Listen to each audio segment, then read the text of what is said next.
Welcome to RGBA, where we cover new gadgets, technology news, and discuss their impact on our lives, with the occasional coffee and productivity discussion. This is episode number 21. My name is Alexandre Valliere-Lagacé, and I'm joined by my co-host, Tade Menard. This week, we go over our iPhone and Sierra impressions, we hear a hiss, and we get hacked.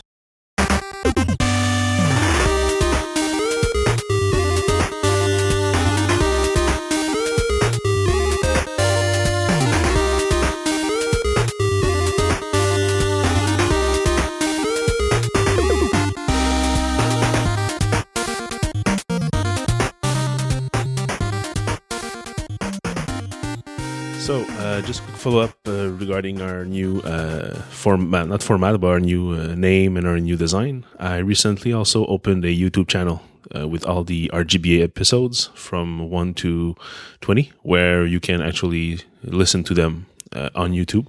This is a trend that's getting bigger and bigger. Lots of people are basically just subscribing to channels that are also on YouTube and listening there as if it was their podcast player of choice. So what they are is basically just a screenshot of the episode with the title and just the audio themselves. Fun thing, how I managed to do it is I didn't want to create a full video that was more than an hour long with more than a gig of size. So what I ended up doing is I ended up using FFmpeg to encode a 1 frame per second video stream. And from the WAV file of our episode, encoded it into high quality MP3 also. So the weird thing is that you can watch these episodes in 4K on YouTube, even though it's just a snapshot. And the good thing about that is that the episodes are quite small. I think they average at around 57 megs each. So quite easy to download. You can see the progress bar going very fast from the left to right. So if you want to subscribe, you can go to youtube.com/c/RGBAfm. So in the news, the iPhone 7 noise gate. We had a couple of gates. We had the noise gate, the speaker gate, T-shirt gate, winter glove gate. Yes. And drop call gate. Yeah, a drop call, or wasn't it the mic that was cutting while in a phone call? Yeah, the mic or the speaker. I don't remember if you stop hearing them or they stop hearing you. Yeah, basically, there's a few glitch and people get crazy about that. So, but there's no big one yet. No, well, apart from the hiss gate, which was discovered by Stephen Hackett from 512 Pixels. He basically set up his iPhone, did the iCloud restore, and he could hear from his desk, about 20-inch distance, a hissing noise from the phone. And it was not coming from the speaker themselves, but actually from the back of the phone. So most probably where the logic board is. So not too sure about this thing. He contacted Apple and he's going to get an exchange because this is not normal. The thing that happened after that was the part that was not as fun. Can you tell us about that? I think it was last Saturday. He recorded with a audio recorder and filmed and put it on YouTube, a recording of his phone hissing, and it got picked up by a whole bunch of news sites, and I think he had at least 1 million views on his video. He's at 1.4 now. And he was getting contacted by everybody to make a quote and everything, and I don't think it was really the purpose of his whole video. Was just to inform his fans and followings, not to start a hissgate like we call it. Yeah, because Steven worked at Apple as a genius for many years, so he's always keen on reporting his experience like that. And it's interesting. It's always useful to know about that. If you have the same situation, you can know that he did some steps in order to get this fixed, and he's going to get a replacement unit. So basically, if you have the same problem, you know that you can contact Apple and hopefully get an exchange. Because, of course, some electronics do make some hissing noise, but in terms of phone or iPhone, I've never got anything like that in the past. So I don't think it's normal. And Apple doesn't think either. That's why they're replacing his unit. He got his replacement unit. Yeah, they're quite fast for that. And he said it doesn't hiss. Because a lot of people on Twitter were telling him it's normal. This is all of iPhones have done this, and Yeah, there's a trend. Either you try to find the next X gate, or you try to excuse everything from Apple. So usually you see people falling into one or the other camp. And he was kind of hammered on because no, this is normal. Don't worry. All phones do that. Mine did that forever. And Yeah, they call no, it coil wine or something. yeah, but that's not normal. I've had numerous number of iPhones and also Android device. I did so many benchmarks, and I've never heard something like that. Yeah, I always use it. I always use it in bed or whatever, where it's super silent, and I never heard anything about hissing or anything coming from the phone. Yeah, same thing for me. So I trust Steven on that, and I hope if you have an iPhone 7 or 7 Plus and you have the same problem, just contact Apple and to get this replaced. Like you said, after that we had the T-shirt gate or the Touch ID not sensible enough or whatever. So basically, the way the new Touch ID works is that you actually have to touch the ring around the button to trigger the Touch ID sensor instead of being able to press physically on the button. So this is a problem for some people. Some people are using like their pinky to just wake up the phone and see the screen. This won't work if you don't touch the ring. If you have gloves, if you have even your T-shirt, just to wipe your finger and press it, that doesn't work either. You have to actually have a conductive surface touching the ring, so your skin has to touch the ring. So I don't think it's a big problem. It's probably just like you have to get used to it, as the same way as the new Taptic engine in there. And I think the iMic situation was when he was in bed actually, and just having his phone against his stomach, and then his T-shirt was in the way and he couldn't press the button. That's what he was talking about. Not a big deal. Just have to get used to something new. It's the same way that when they move the lock button from the top to the side, you just have to get used to it. It's just a matter of difference. Even when they put the headphone jack at the bottom of the phones, people were complaining. Yeah. Like, I can't rest it anywhere and all that. Yeah. And the same thing happened last week with the gloves. We have these gloves where it's cold in Canada to use your phones in the winter. They have I forget how they call it, like the coating they put on the fingers so you can touch the touchscreens. It's a silver. It's based on silver. I think it's like a silvery powder, whatever that they sprayed on, and that makes it. Yeah, so people were having problems with their gloves to try and open Touch ID. Not use Touch ID, sorry, use the home button since it's not moving anymore. Yeah. But it's mixed. Yeah, then again, it's probably different depending on the quality of your gloves. Yeah. Yeah. And I've tried a bunch of those in the past, and yes, they do work for the touchscreen, but it's not the most reliable. Right. So a lot of people are saying those don't work. Mine don't work, but other people are saying that it's not a problem. They have several pairs and they're all working. So I guess only time will tell. Yeah, your mileage may vary, like they say. Yeah. So then moving on to other news, not a gate this time. Apple released an FCC document for a new device, something that we don't know what it is, because basically what we have is a picture of two screws and a kind of a rounded edge device, which looks like the shape of the Apple TV. But if I remember correctly, it has Bluetooth and NFC, but it doesn't have any Wi-Fi chip. So what could that be? Could that be like a store device or something for consumers? Amazon Echo-ish? We don't know. Perhaps, but no Wi-Fi. Like, yeah. Yeah, that would be a weird. home hub something. Even if it's a home hub, I think it would need Wi-Fi. Anyways, this is up in the air, something new coming eventually. It has the model number A1844. So, yeah, we don't know more. Your guess is as good as mine. And they patent a bunch of stuff anyway, so. And yeah, submit a bunch of stuff to the FCC to get it. So we don't even know if it's going to be released ever. Yeah. Again, time will tell. Yes. Then Snapchat released something new this week, actually yesterday. Yeah, late last night. Yeah, it was leaked, but then it was, I think, officially announced. I don't know if it was kind of like you with Product Hunt and Studio Neat.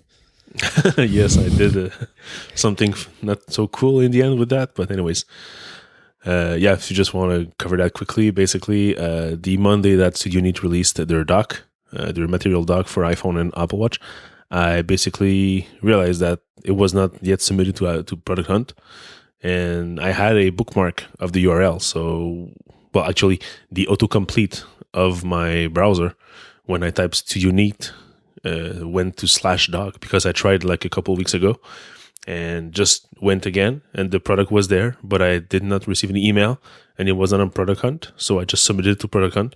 But what happened is that the product page was live, but nothing was pointing to it. So you had to guess the URL to find it because Tom and Dan were traveling that day and they wanted to release it later on the day. They And wanted to because release it the next day with the iPhone and everything. the next day, oh yeah, Yeah. shit. Yeah, but that's what they said in the podcast. They wanted to release it the next day at the same time as the iPhone NDA went out. So all the reviews about Apple were going to come out and the new dock would be available. Okay. Yeah, because I received the previous mailing list. Yeah, because you got the name dock from the newsletter. That's how you From the found out. newsletter and they were saying in the newsletter that coming out next Monday. Right. So that's why I was surprised it wasn't yet posted. And I know that Product Hunt usually helps a lot, those little device. So I quickly submitted it. And then it's only like later in the day that I realized that I kind of screw with their plans. So I emailed them and I excused my behavior. And I was not ill-intended. It was just a fan trying to help. And in the end, they also said it's probably a better idea to release it on Monday without all the noise of the new iPhones. Yeah, it's always difficult because you could get like piggyback on the news or you can get squashed by the news. So it's always a challenge to know exactly when to release. But in the end, I think they said that it did not matter and it was popular. So thank God I did not plan too much. Okay, so we were talking about the spectacles. They call it Snapchat released spectacles last night. What are those? So you said it was leaked, and then I think they kind of scrambled and just released it anyways because I don't think nobody really wants to release anything at 10:30 at night on a Friday night Eastern time. Yeah, probably not. So they're glasses, and they're like Google Glass. So there's a little camera on the side, except they don't look as nerdy as Google Glass. They're sunglasses, and they record 10 seconds when you tap them or something. They record 10-second videos, basically Snapchat videos. Okay. But there's no effect overlaid on top. It's basically just I didn't quick. see anything about that, no. I think it's just quick 10-second videos that you can add to your Snapchat story or something, or whatever they call it these days. I forget. Yeah, it's the stories, yeah. Like Instagram stories. Right. It's exactly the same name. I didn't know Instagram used exactly the same name. Same name, same feature. Okay, so it's not like Google Glass. They're not always on. So it's really when you want to take a 10-second video, that's it. Mm-hmm. They're supposed to be visibly light when on. They're not like super heavy like Google Glass was because it's just one little camera. They call it for fun. I don't know why they released that like that. And they're going to be $130. Yeah, which is a lot more affordable than Google Glass. Yeah. And that's pretty much it. I think they come in 3 colors. Okay. And they actually look like normal sunglasses. Yeah, like, why not? Yeah. Like yeah, they have a lot of popularity with the younger crowd, and this crowd usually like special, funny, or like original sunglasses. So this fits the bill for that, and also it has a little video feature, so could probably be integrated with their app very easily. It's probably just tap, and it just sends the information to your app and publishes it live. Yeah, it's probably just to take 10-second videos. We'll see what goes on from there. They might make a Google Glass after that, but this is supposed to be just for fun. Yep. Talking about cameras, we also got a new update for iOS, a new beta, the iOS 10.1, which includes a bunch of fixes, of course, and the portrait mode for the iPhone 7 Plus. Here again, we have the feature that was again announced during the event but not released yet. This is the one that actually takes a bunch of layers and analyzes where is your subject versus the background and blurs the background. What we discovered with the pictures from Panzerino from TechCrunch is that it's not just for human subjects. Of course, the camera will detect human faces and do its magic, but it also works with objects and other things. So what I'm thinking more is that instead of looking for human, it probably looks just for the different focus points and the natural depth. blur effect, with the depth, and then just analyzes what is foreground, what is background, and does the difference between these two. Yeah, so it's basically just a new mode on your camera. Like you have a square panorama, and then it's called portrait mode. Yeah. So you're not a big fan of those types of photos? I don't think? find them really appealing, but that may be just me. Maybe I'm trying to. It's my brain trying to justify that I don't need a 7+. I can just live with a 7. Yeah, or it's a matter of age, because you never had a DSLR camera, and you were never used to that kind of bokeh effect. And I always had a DSLR, so because I'm older, and I'm always looking for that kind of effect. So for me, it's more natural. For you, it's more artificial. So it's probably just a matter of being used to or not. If I get a 7+, it's more for the zoom than the actually portrait mode. Yeah, after watching again a couple times the Gorilla video from what's the guy name? Gorilla video, I don't even know. I don't know. Yeah, last week the Gorilla video that was released. Oh, okay, the guy that's in the jungle. Yeah,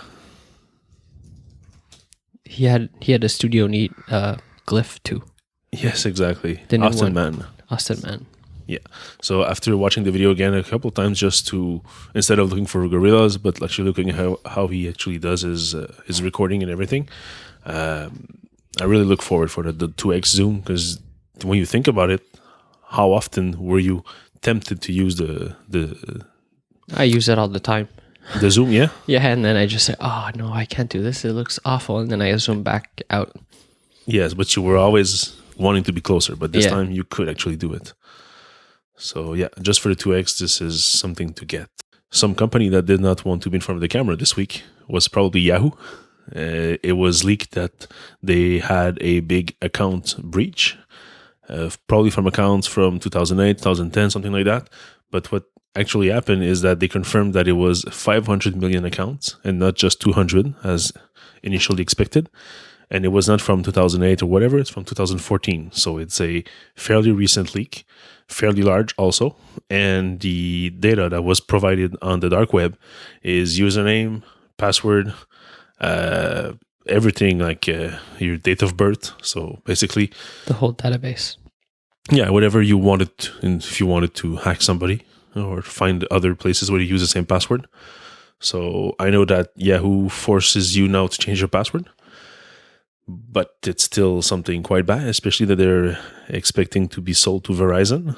I don't know if this is going to affect the sale, the negotiation, the terms, or whatever, or totally screw the sale. So yeah, that's not cool. So if you have a Yahoo account, just change your password right away. And if you use that password somewhere else, change it there also. I just signed in and didn't ask me to change my password. No? Okay. Maybe they identified which accounts were leaked and they only asked for those people.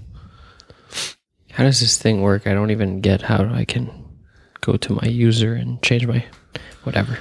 Yeah, they have a special UX. Yeah. If you want to put it like that. It's different. Very different. Yeah, very different. And from the Apple car rumors, Apple was supposed to be talking to McLaren and acquire them. We still don't have any official word from Apple about that, but McLaren denies that Apple is looking for investment, but they're not denying that they're looking to buy to buy the whole company for purchase. Yeah, yeah. I don't know who. What's the publication? I think Financial Times. Yeah, Financial Times. They released this, and then when McLaren came back and said, "No, we're not in talks," they released another statement saying, "We still believe They're in talks, even though McLaren says they don't. So I guess Okay. they're pretty sure of their source. Yeah, that's nice. Okay, so yeah, McLaren makes sense for a bunch of reasons. Probably the first one is that Ferrari doesn't want to get acquired, and we know Eddie Q is on Ferrari's board. Yeah. So McLaren is a second choice. The design aesthetics is the same. The quality is there. The only thing that I don't think McLaren has is very, very large production capabilities. It's mostly a small set of cars, and lots of parts are hand built. So they're not really used they to sell make like 20,000 cars in like a week or something. They sell $200,000 cars, starting at $200,000. Yeah, so they don't make $1 billion per year cars. So They also have a Formula One team, so that would be nice. That would be a nice match for me. Apple and Formula One, it would be cool. yeah, a dream come true. Yeah, they're very Apple-like company, though. I don't know if you ever saw pictures of like their production line and everything. It's super clean, super white. They call it the McLaren Technology Center. Okay. It's where they develop all the cars, and the Formula One team is based. It's super clean. It looks like an Apple store. Nice. With cars. So it's pretty nice. What I'm thinking is that maybe Apple will buy McLaren and probably something else, because they don't report every acquisition they make, but they make lots of acquisition every year, mostly small startup companies. So they are cheap and they usually have great ideas. I think I saw something go by yesterday about Apple purchasing a AI company. So it's probably like their 5th or their 7th AI company that they purchase. So just trying to build their tool around that. And McLaren would probably be the same. If they were to purchase McLaren, they will probably purchase another company. They are talking about Lit Motors, which also makes like electric motorcycles. So with self-balancing, like a Segway kind of thing. So anything they can get their hands on, if they think that can be used for future car / motorcycle / scooter / whatever, they're just going to purchase it. And for them, $1 billion is nothing. And Lit Motors, it's probably a few millions. So it's like, it's couch changes. They say the McLaren is worth $1 billion? Yeah, I think it's a 1.3 to 1.9 billion, their valuation. So it's less than 2 billion. Okay. And I think Lit Motors, if I remember properly, they had a first round of investment. I think that they probably burned through all their cash, and they're either looking for a second round of investment or actually being acquired by somebody. So they could probably get the company for cheap. I think they got like 2 million investment. So if Apple gets in and shoves $4 million, which is nothing for them, their investors will be happy. They'll double their investment, and and Apple will have some smart guys with great ideas. I don't exactly see why would they buy a company making gas cars right now, though. They probably have plans also to develop like electric cars, and if not, it's probably just for whatever makes a car, and the battery and technology and stuff like that is already known to Apple. So just get me a company that can make me something with 4 wheels and so yeah. Because McLaren already makes a hybrid, but it's $1 million. Yes. Maybe they'll make something that's like Tesla money, so 1,000. Yeah. Not 1,000, sorry, 100,000. And like in partnership with Apple and a lower end car. Because I think their new starting at price is 150 or something. They make a little one. Yeah, the sad part about that is that Apple has exactly the same kind of pattern as Tesla, and they would be a match made in heaven if they were not such so many rivalries between them. I don't think Elon Musk will ever sell to Apple. Ever sell, period. Yeah, period. He wants to be the man in charge of his own destiny, and he has big plans for that. He's a visionary, so he doesn't want his tools to shape the future to be used by somebody else. And also, the sad thing is that Apple is in the same position as Tesla a few years ago. They have to make something in terms of car. They're probably going to start with some higher model, make some money off of that, and finance the rest of the lineup. Tesla did just that.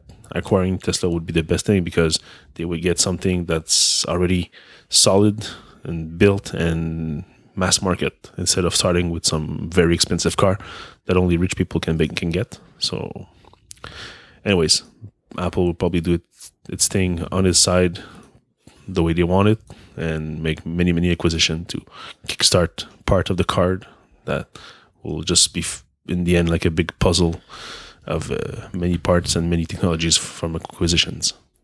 And why do they want to make a car? I had this question this week. Like, why are they getting into the car business? It's hard to tell. There's a part of them that want to do a car because it's just Cool. something cool, yeah. Because just look at the board. You've got Eddie Q, who's a big fan of cars, He's on and the you board got of Johnny Ferrari. Hive. Yeah, he's on the board of Ferrari. Johnny Hive is also a big fan of cars. Phil Schiller So, too. Phil Phil Schiller's a Schiller. car nut. So you got 3 out of 5-6 of the big heads. So it So just then makes sense. Let's for them. make a car, guys. Yeah, why not? And they've got the money for it. So we don't have any iPhone 7 yet in our hands, but we did went to our respective Apple stores and tried them on. I went to Quartier d'Estrade at Brossard, where they only had one single jet black unit, which was an iPhone 7, not even a 7 Plus. So that was a bit sad for me because if I ever get a big one, would be a new jet black phone would be the 7 Plus. So how did you like it? Okay, me too. I went. There was only one 7 Plus in jet black because it's one I wanted to see. I really liked the jet black. I'm still not sure if I'm gonna mind all the scratches. The matte black, I just find it a bit boring. So I think I'm gonna get just jet black. I just decided. Yeah, Live on air. Live on air. Yeah, I haven't decided yet because both colors are like amazing. The jet black is great to hold. Yeah. But I'm more of a case guy, so will I go naked for this time of the year? I don't know. For this time of the year, Yeah. it's getting a bit cold to go naked this time of the year. Are you sure? Yeah. Oh, no, you just crushed my dreams. And the matte black is also good looking. So it's hard to tell which one I should get. Probably will end up with a jet black because it's just different, and it's the first time around we got this color for a very long time. So, And also the matte black was full of smudges too at my store. yeah, all the phones get dirty because Yeah. people touch it. People are coming just from across the street where there was like a restaurant, and they just ate a burrito with their fingers. And they, Yeah, I don't know if we said this, but he said touching the jet black just made me realize that handling phones in stores is super gross because Yes. everybody's smudges and hands have touched this thing, and we're all like caressing it in our hands, so it's full of germs. yeah, it's awful. Yeah, it's really bad. Apart from that, I tried the Touch ID sensor. I tried the different levels, 1, 2, 3. And from what I can tell, it's weird. I'm going to get used to it. That's probably for sure. But I would have preferred that the haptic engine would be just below the button and not the whole bottom of the phone, because you can really feel the whole phone shake. More like we have on our Macs on the trackpad. Yes, it's not as Precise. efficient as yeah. So that's a sad part. I don't mind the 3.5mm jack being gone. The rest of the design is nice. The jet black with the antennas that are almost not showing, so that's great. It sticks in your hand. It's very, very solid. I wouldn't be afraid of using it in the metro while watching video.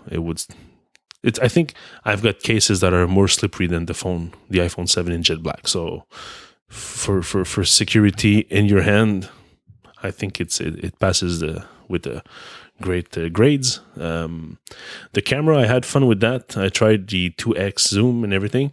The camera looks nice, the colors look amazing, and the 2x really makes a difference. I tried to do some close-up shots of the little docks on which the iPhone are attached to in the stores, and it's pretty nice. I just take pictures of people on the other side of the table. Yeah, they love that. Yeah, the phone are full of those. Yes, I know. Ever looked. They're full of pictures from people. Yeah, there was also a bunch of selfie and duck faces on mine. So Right.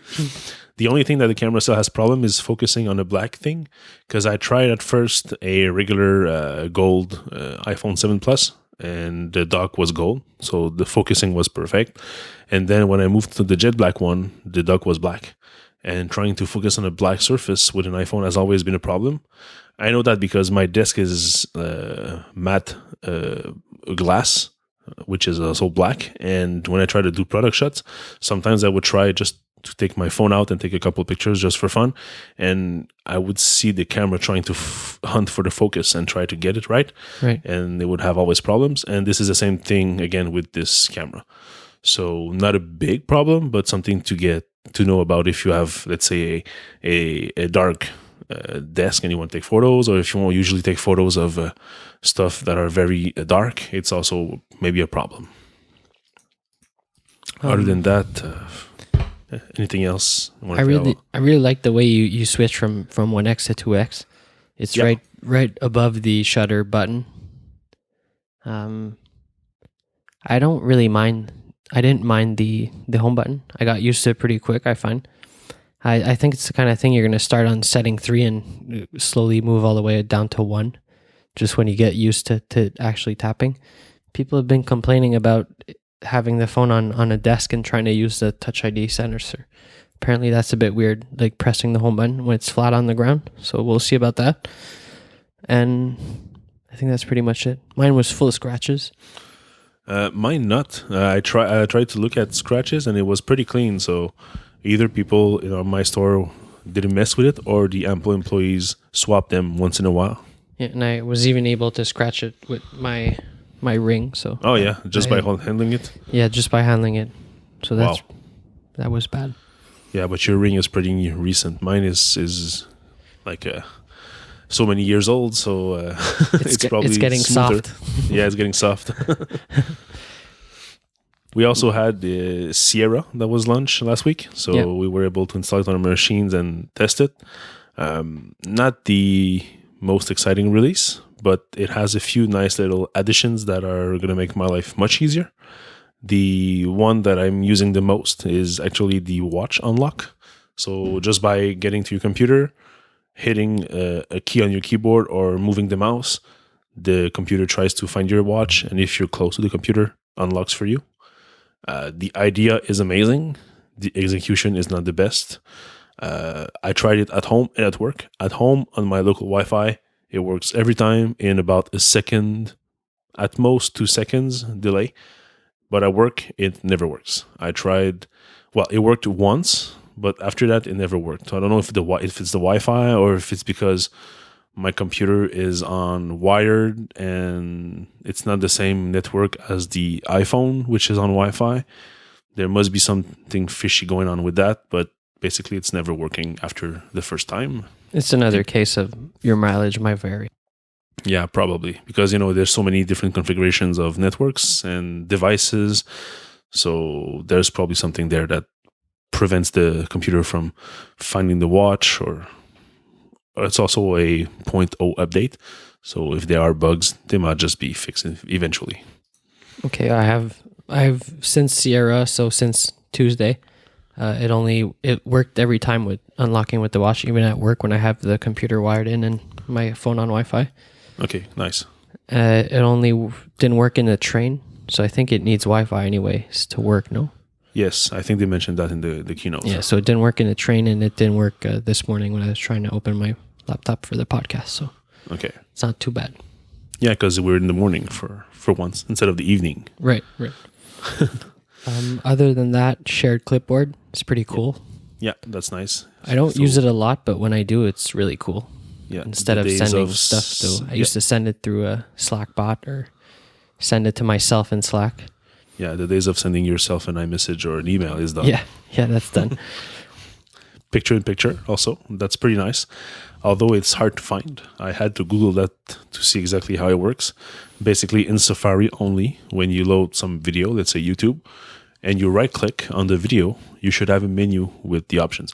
But the thing is that YouTube also has their own right-click menu. So you have to double right-click to get Apple's menu. And then you can pop up the window and just get a Chromeless window of the video itself. So that you can resize and put anywhere you want on your screen. Yeah, and it stays on top. So it's exactly as advertised, and it works pretty nicely. So I can see that being very useful for people who are watching videos like on the corner of their screen while working. So you can put like a playlist of either like people playing games or like Unbox Therapy, unboxing gadgets, and you can just binge watch them like that while you work. Or tutorials. Or tutorials, yeah. If you're trying to follow something and you have to write or code or whatever, follow along. I don't know if there are global shortcuts for it. Not sure if the video is playing there if you hit like pause or control or a space bar or control space bar or something. Maybe it's going to pause the video so you don't have to toggle between screens. But if not, that could be a nice addition so that you can, let's say you're in a specific application like a browser and you have the video playing in the corner and you could control it without changing windows. So that would be nice. You could basically do that tutorial thing much easier. One thing I haven't tried is the iCloud sharing document, whatever. I'm maybe of the old generation and I don't like something going on like that decides for me what is on my computer, what is in an iCloud, and what's not there anymore. So I'm not trusting that too much. Also, I'm not missing any space. I have plenty of space wherever I have my documents, so it's not a problem for me. I quickly disabled it when I set up Sierra. I will probably not enable it ever. I don't find this useful for me. I don't need to share that many things between my computers, and if I do, I've got Dropbox for that. So yeah, so exactly the same for me. It asks you to activate it during the setup, and I just never did. Okay. And the final thing that's new, Apple Pay on the Mac. So in Safari, you can go on certain websites that also have the Apple Pay SDK, and you can pay with your Apple Pay on the web. Basically, kind of like PayPal, but you just use Apple Pay instead. So I haven't tried it yet. Have you? Nope. No. Okay, so eventually we'll find a website that uses it, and maybe when we're gonna buy our new iPhones. Yeah, but I use the app in store, so it's much easier. Yeah, so not when we're gonna buy our iPhone. Yeah. So that's it for this week. You can find the show notes at RGBA.fm/21, and you can follow us on Twitter _RGBAfm, and probably all of the other social networks that you usually follow news from. You can find everything on RGBA.fm. There's all our social networks at the bottom. We also added this week a new Slack group, so you can hop on Slack and chat with us if you want to give us some feedback, suggest news, or discuss the current news. You can always go there. It's from the contact page on rgba.fm/contact. You can find the Slack button there to sign up on the Slack. So you can follow us on Twitter. My name is Valia, VALLIERES. And I'm Tyler Menard, TYLERMENARD. Perfect, no errors. No, I'm getting pretty good at this. Spelling my own name. Nice. You got a sticker. Yes. So have a nice week. Have a nice week.